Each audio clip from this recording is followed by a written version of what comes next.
Good morning. This is Daybreak, and thank you for staying with us. Of course, we welcome your contributions. The hashtag on Twitter is Daybreak. The SMS code is 22422 at Citizen TV Kenya and at Ayub Abdikadir. So even as we expect the National Treasury Cabinet Secretary, Professor Njuguna Ndungu, to be in Parliament this afternoon with the contents of what's contained in the leather bag he will be taking to Parliament later this afternoon, here are the estimates of what's contained in the budget policy statement and the government's estimates that the allocations it did to different sectors of the economy. And on education, the government has allocated 627.7 billion Kenya shillings. This is part of the president's plan in an attempt to recalibrate the education sector in the country. And this also was amongst the key pillars which he proposed in his manifesto, which was launched a year ago.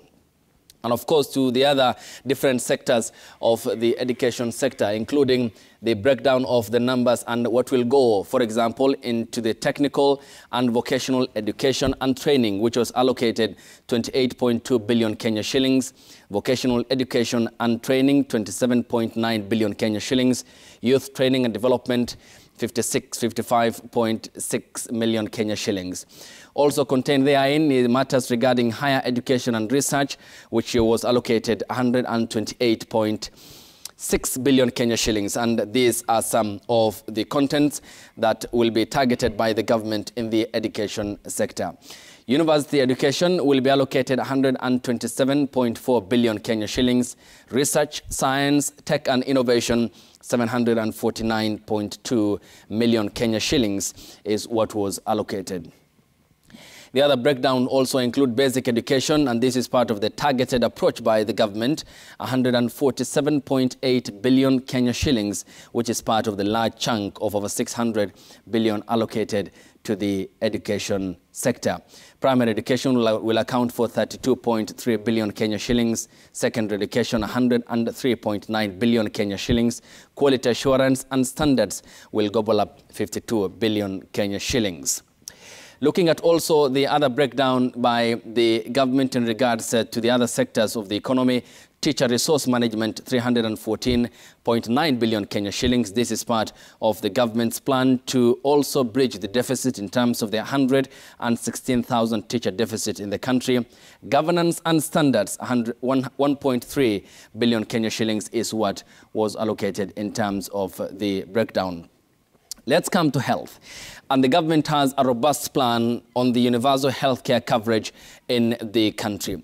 And to attain that, of course, there are loopholes that must be addressed, and the government's plan therefore includes the system to be set according to the proposal made by President William Ruto during his manifesto, and also emphasized further on by the health seer Susan Nakhumicha of having a centralized system of healthcare in Kenya.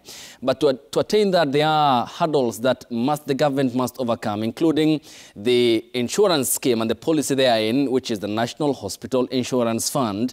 But the irony is that more than 50% of the civil servants in this country are covered by private insurance. Therefore, how to attain that is the main question. And health is allocated 141 billion Kenya shillings. Looking at some of the breakdown, and the numbers will be coming to, medical services will get 116.6 billion Kenya shillings. This is part of the government's plan. And of course, the pie part of the portion of the pie in which the county administrations will be playing a part also includes here, because some functions are devolved. National referral and specialized services will take 63.5 billion Kenya shillings. Curative and reproductive health will get 21 billion Kenya shillings. Health research and innovation will get 4.9 billion Kenya shillings. Coming to public health, which will get 24.6 billion Kenya shillings, is part of the government's plan to boost the healthcare system in the country, including the establishment of primary healthcare at the very end of the pyramid for the establishment of healthcare system, where detections can be made at an early stage and stave off unnecessary admissions that are normally made to referrals of what can be attained to by the primary healthcare providers. Preventive and promotive health services will take 7.3 billion Kenya shillings. Health resources, development and innovation will get 15 billion Kenya shillings. Health policy, standards and regulations will take a total of 5.9 billion Kenya shillings. We'll be coming to the road aspect because this is now infrastructure, and taking a look at the other projections and the breakdown done in the policy statement of the budget by the government. What we looked at are health and the other, which also includes and of critical and of importance, are the sectors that have been highlighted on the super screen. And getting the first account of my panel here. Wanjiru, I come to you. All this text after the breakdown, a matter of prudence and fiscal discipline and the government's commitment. You have heard the president say every coin, every cash from the Kenyan people will be accounted for. What's your take on this and going forward the next 365 days, looking at the allocations done to the different sectors? Well, thanks so much for hosting me. Happy to be here on Budget Day. Okay. Even though in the present budget system, the real Budget Day is when the budget policy statement is passed. So now actually we are discussing the details, but the policy decisions were made some 6-7 months ago. And so where is the role of accountability? Of course, it's paramount. Accountability to citizens. One, we don't have a citizens' budget this time. Okay. We needed a citizens' budget.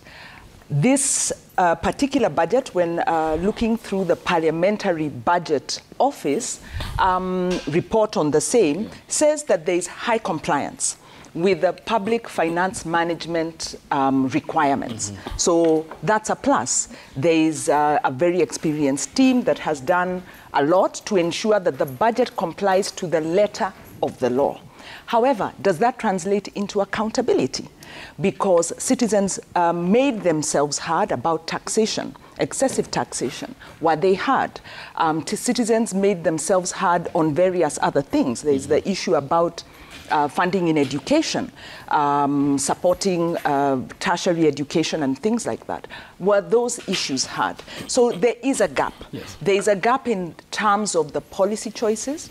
There is a gap in terms of we pay a lot of attention to the priorities, which is important, but then we forget to pay attention to the implementation, which is where things go wrong. And then lastly, there are major gaps in terms of when increasing taxation. Has government done enough to close the loopholes, for instance, in revenue collection? Because, you know, about 500 billion is lost in tax expenditures. We haven't heard anything about closing those loopholes. We haven't heard enough about closing the expenditure loopholes. And we definitely, there's been a loss of confidence in government because of the collapse of the EACC cases and the kind of appointments that have been made. So no, the weakness with this budget, apart from overtaxing Kenyans, is the accountability deficit. Okay. Sandeep, I mean, looking at this, after all, we have then to get the money. The government's plan is we have to end the begging bowl culture, and borrowing has been a problem and as raised by the current administration. Therefore, you have to upscale our revenue streams. Then from the collection perspective, now the ball will be on the court of the Kenya Revenue Authority, the taxman.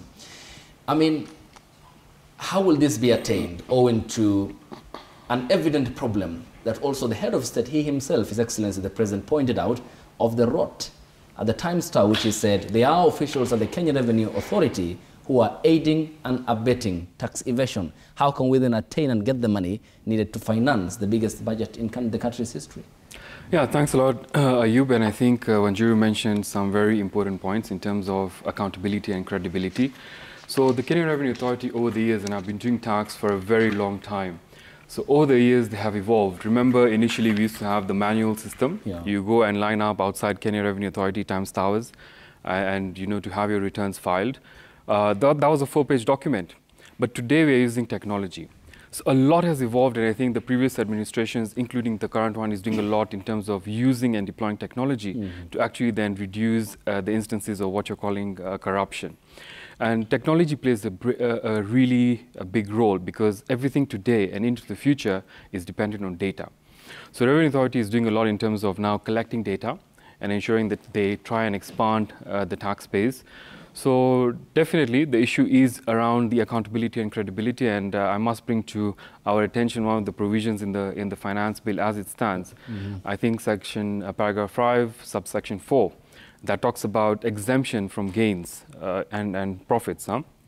There's one paragraph there that really caught my attention, that any amount, notwithstanding the ownership of that asset, will be reimbursed to, if it's used for by public officers, for public activities. And I think that's what Wanjiru you're talking about. So you can collect all the tax you need. And she talked about heavy taxation, but I think, in my opinion, probably too many taxes in one budget cycle, and I think we've all talked about it. But yeah, use of technology will help aid the reduction, say, in that corruption. But generally, KRA, in my experience, has been very professional. Integrity is now right up there. So I'm pretty sure into the future, we shall see, better collection of taxes and lower cases of such corruption. Grace, I have just looked at a breakdown of what will go into healthcare and what will go into education. These are critical sectors that inform the growth of any country. With healthcare, you have a very wealthy population, and with education, you have a very informed population, and that rather informs the human resource that we export of teachers, engineers, and other professions who have made a name for this country outside the boundaries of Kenya. But is that enough? For example, you have some aspects and percentage of these two sectors which are devolved. To what extent then will the national government involve the counties as well, as they stave off the aspect of leakages financially, involve the counties and help prosper and get the money needed for these two critical sectors? Right. For the healthcare, there's an allocation that's been given. I think what has not been discussed is the NHIF. There's a contribution that's going to be increased, which is really pretty high, because it will be, the proposal is to have it at 2.75%, and it's not capped. So that will be significantly high and will significantly increase the amount of money that will be allocated to the health sector. Again, to what Sandeep and Wanjiru said, at the end of the day, the question is, how do we make sure that we're actually getting services for the amount of money that's been allocated and for the contributions that we're making?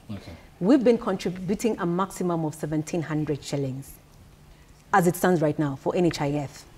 NHIF is collecting huge revenues from the public at 1,700. Now, when we have the 2.5% for all employees, and there's different amounts. I think there's 300 for those who are not working. There's 1,000 for those who are not, for those in the informal sector. So it will be a huge chunk. The question is the account. Again, we've seen a lot of corruption at NHIF. We've had instances where NHIF didn't pay for our surgeries, didn't pay for the medical services that we needed. So what will be different? And that's a question from all the Kenyans. To education, we have seen numerous times, because it is subsidized, there's an allocation. But whenever there's a school fees payment, we're also having additional fee structures. Once you've already paid for your students, somewhere in between, as you move along the term, there's an additional amount that needs to be paid. So that's never too clear at the onset. What that goes to show, in my view, is the allocations have not been sufficient. And the question to the government is, we've had these allocations year on year. Is there anybody who sits back to actually assess, we had this allocation, of what benefit was it? What did we get out of it? And therefore, what do we need to do in the next financial and fiscal years? Okay, we'll talk about prudence, because if you look at the papers this morning, NHIF had cancelled tender over irregularities after an expose done by the media, and the journey to universal healthcare coverage, yet a lion's share of the public service workforce in this country is insured by private insurance. So therefore, how would you attain universal healthcare when NHIF is under strain in terms of finances and, of course, in terms of its reach and the comprehensive medical coverage that's needed? Rispa, coming to you then. When you look at this breakdown, we have just looked at healthcare and education. We'll be looking at the other also allocations down to the other sectors to develop this country. In terms of money, certainly you can argue that enough is allocated. But what's needed as an accompaniment to account for this money to go to the right usage and give the Kenyan people services that they require?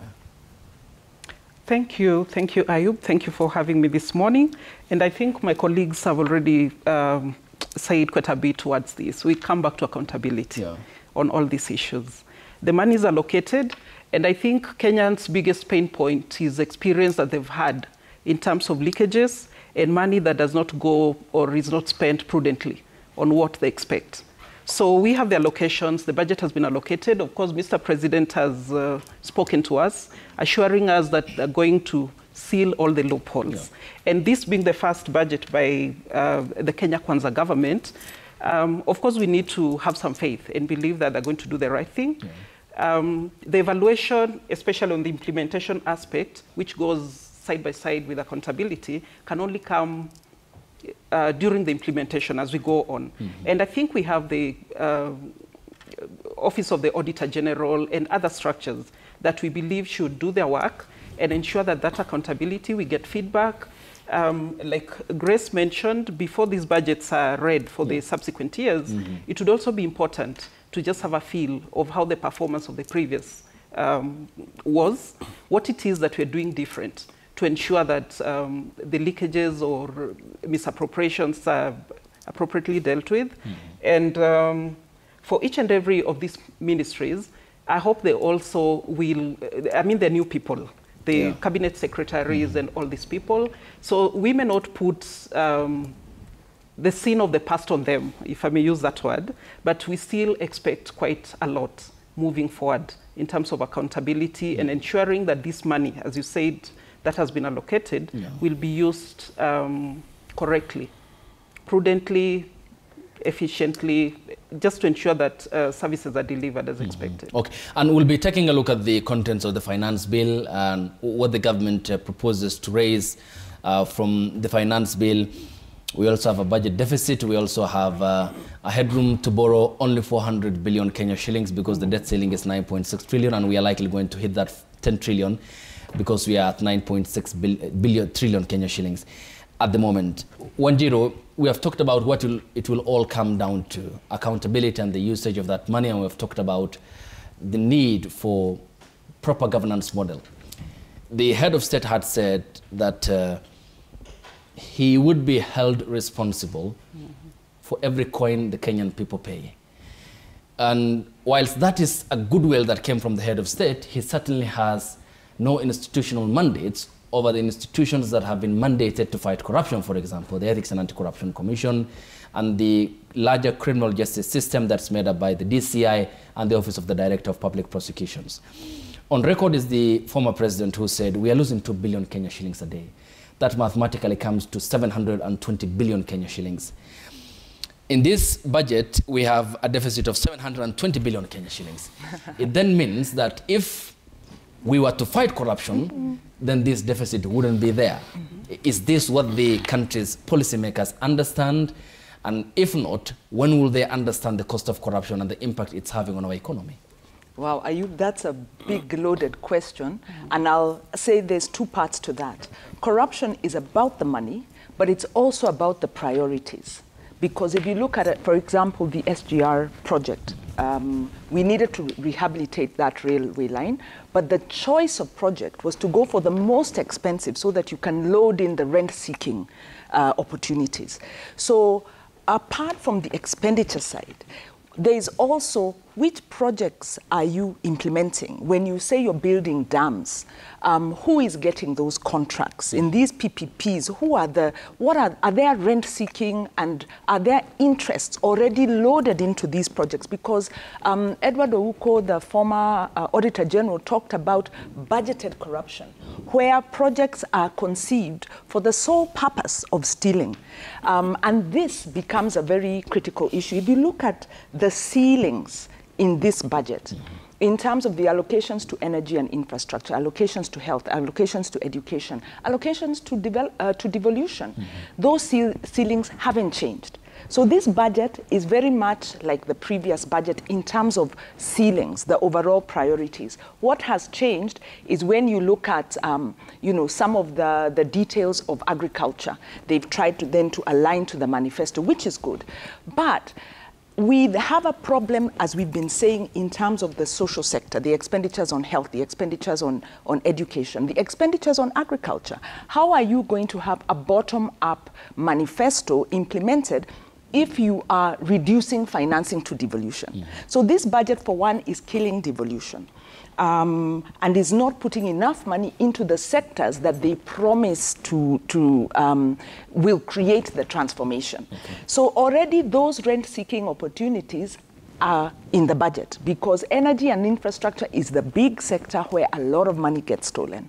So we need to ask the question, in the prioritization of projects, who's involved? Usually that's a closed conversation with the executive. We are looking at the privatization. Privatization is going to yield money. It's because we have a lot of inefficiency in the state-owned corporations. Some of them need to be privatized, some need to be rationalized. The bill the act that was passed removes the oversight role of Parliament. How are you talking about accountability when you want to transfer public assets into private hands without public participation and without parliamentary oversight? How are you talking about accountability when people who had active cases in court, those cases were collapsed for whatever reason? That DPP, who brought politically instigated cases and has been running politically instigated cases for the last 4 years, has now been given an even higher appointment. So the president's talk on accountability rings very hollow. And we've seen some level of action. There was quick action when around some of the KEMSA procurement. There was quick action. That's a plus. But at the higher level, in terms of public and state officer accountability and the interest around these big projects, no, the president is looking the other way and in fact has killed and weakened the institutional ability of institutions to respond. So no, accountability is a big challenge, a big gap. Yeah. So, Sandeep, the Times Tower is a very key component here, and there were changes done, and it takes some time to train a tax administrator, an average of 7 years to have one, because of the institutional memory, the understanding of the tax collection mechanisms that are often deployed by the Kenya Revenue Authority. While the president had hinted at imminent changes when he made his speech at the Times Tower upon doing his returns and the filings thereafter, excuse me, then what are we looking into in terms of a transition process where there is a new administration and fears at the Kenya Revenue Authority of likely changes? Is this what's causing or prompting under collection by the Kenya Revenue Authority? Well, Ayub, again, a very loaded question. In my personal opinion, an institution has systems, has controls, has governance. So whether there are changes in between, and maybe I can speak to any other organization, you probably have a CEO, you have the chief of finance, you have the finance director, the chief accountant, and anyone else. People, if they're even rotated out or they leave, voluntarily, and someone new comes, the systems are always going to be in place. But I think to your point is the learning curve.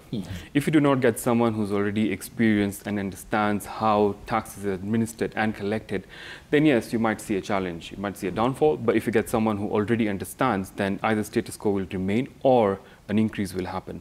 So I think it'll really depend on that aspect. In terms of revenue officers, fear of losing your job is a real fear, let's put it bluntly. But that I don't think would deter them from doing what they need to do while they're still working. So I think they're still doing what they need to do. But yes, that fear of changes might be an issue. But in terms of collection of taxes, I think if you get the right person with the right experience, then that or the right people, let me not say person, the right people, then that would then continue into the future. And Grace, in coming to the government's plan yesterday during the heated session at the National Assembly, the leader of the majority party, Kimani Ichung'wah, said, let's bear the brunt, which is short term, then the long term will be beneficial in the sense that we can't borrow to finance some projects. let's upscale our revenue streams. And the finance bill is set to bring in more than 300 billion Kenya shillings in revenues for the government. And it has a leeway, a headroom of 400 billion Kenya shillings to borrow to hit the national ceiling. Talk to me about the PFM Act here, which mentions Parliament so adversely, and the importance of the institutional role it ought to play in terms of debt ceiling, checking over the executive in terms of excesses. And has Parliament in itself played the role needed in ensuring that it holds to account those who have been placed at the position of responsibility to run the monies that Kenyans pay? To Wanjiru's discussion earlier, I don't think so. We have not seen very clear accountability for our public offices. I mean, that needs to be documented. We would have seen it. You know, this is what's happening. This is, you know, the losses that you talked about earlier, 720 billion. We have not seen anybody, you know, having to account for the losses, because we've had those losses, but who's accounting for those losses? And what are we doing about it to make sure that we seal that loophole? To the second question, I think there's a lot of conflict of interest, because those who are supposed to be checking for accountability are actually the ones who have the mandate to execute it. So it's a bit of a circle that's just going around. We don't have clear rules on accountability. It's on paper, but it's not there institutionally. And like Sandeep has said, and also Wanjiru, it really is for us, you know, for it to be documented and for us to see action around it, so that after a short while, then we can say, okay, fine, the losses have reduced from 2 billion to 200 million, or we've actually sealed that loophole completely. Yeah, so I don't think we're having accountability. Okay, Rispa, I'm sure you have a point, but to just talk about, we'll be coming to the proposals, because there's the question about the raising the VAT to 16%, coming down to the turnover tax on businesses, and when you mathematically do that sum, it's making 1,400 Kenya shillings a day, which is now the hustler part of the demography who had catapulted the president to power, and he said shouldn't be overtaxed. But talk to me about the question about taxing here, and the bracket within which how many Kenyans do pay that. We have just above 3 million Kenyans who are in the formal system of taxation. And how will the government then turn their attention to the flip end of the coin and look at the informal sector, because it accounts for more than 80% or 87% of the country. Yet when you look at the taxation regime that targets them, it isn't as those who are salaried. So therefore, what can the government do in its plan to project our revenue streams to target the informal sector, and as well get the taxes it requires to fund projects in the country? Thank you, Ayub. And I think, as you've rightfully said, at a glance, it looks like our salaried or employed citizens seem to be the ones in the radar and paying more tax to run the country. When we had the previous budget, yes, proceed. Okay. During the last budget, that is 2022-2023, there was a lot of outcry about our borrowing. And like you rightfully said, we have just about 400 billion to reach the ceiling. So the move by the government to ensure that we collect more local revenue, I believe, is to manage this so that there's less borrowing and we're able to raise our own resources. This may appear painful. Of course, you've said our salaried citizens seem to be the focus.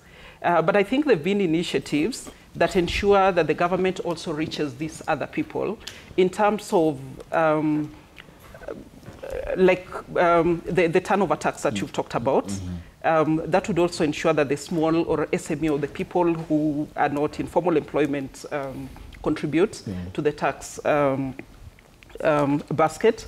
We also have cases of, the rental income tax, which I think for the longest time, landlords have gotten away with not paying taxes.